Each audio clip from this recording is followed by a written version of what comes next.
Super hit movies ను miss చేసుకున్న Tollywood heroines ఎవరో ఓసారి చూద్దాం. పుష్ప సినిమాలోని శ్రీవల్లి రోల్ ను సమంత వదులుకోవడంతో ఆ అవకాశం రష్మికను వరించింది. దీంతో ఆమె కెరీరే మారిపోయింది. అయితే ఈ సినిమాలో సమంత స్పెషల్ సాంగ్ తో అలరించింది. పోకిరి సినిమాకి మొదట ఆయేషా టకియా, కంగనా రనౌత్లను అనుకున్నారు. కానీ వారు రిజెక్ట్ చేయడంతో ఆ గోల్డెన్ ఛాన్స్ ఇలియానాకు దక్కింది. ప్రేమను దేవి సినిమాతో పరిచయం చేసిన దర్శకుడు కోడి రామకృష్ణ అరుంధతి సినిమాకు గాను మొదట ప్రేమకే ఆఫర్ చేయగా కన్నడ సినిమాలతో బిజీగా ఉండడం చేత డేట్స్ అడ్జస్ట్ చేయలేకపోయానని ఆమె ఓ ఇంటర్వ్యూలో చెప్పుకొచ్చింది.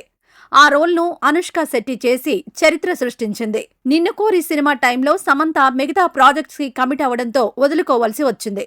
సమంత ఛాన్స్ నివేదా థామస్ కు వెళ్లి మంచి హిట్ అందుకుంది. ఇక రీసెంట్ గా వచ్చిన మా ఇంటి బంగారం కథ ముందుగా సాయి పల్లవి దగ్గరకు వెళ్లిన సంగతి సమంతనే స్వయంగా ఇంటర్వ్యూలో చెప్పింది. రంగస్థల సినిమాలో రామ్ చరణ్ సరసన శామ్ కంటే ముందు అనుపమను సెలెక్ట్ చేశారు. కానీ లుక్ టెస్ట్ చేసిన తర్వాత రామలక్ష్మి క్యారెక్టర్ కు ఆమె సెట్ అవ్వలేదు.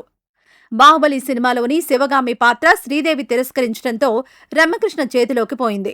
ఇది తన జీవితంలో జరిగిన పెద్ద మ్యాజిక్ అంటోంది రమ్యకృష్ణ. ఓజీ కథ నచ్చడంతో బాలీవుడ్ బ్యూటీ దీపికా పదుకొనే ఓకే చెప్పింది. కానీ ఏకంగా 16 కోట్ల రెమ్యునరేషన్ డిమాండ్ చేయడంతో వద్దన్నారు. దీంతో పవన్ కళ్యాణ్ పక్కన ప్రియాంక మోహన్ ఎంట్రీ అయింది.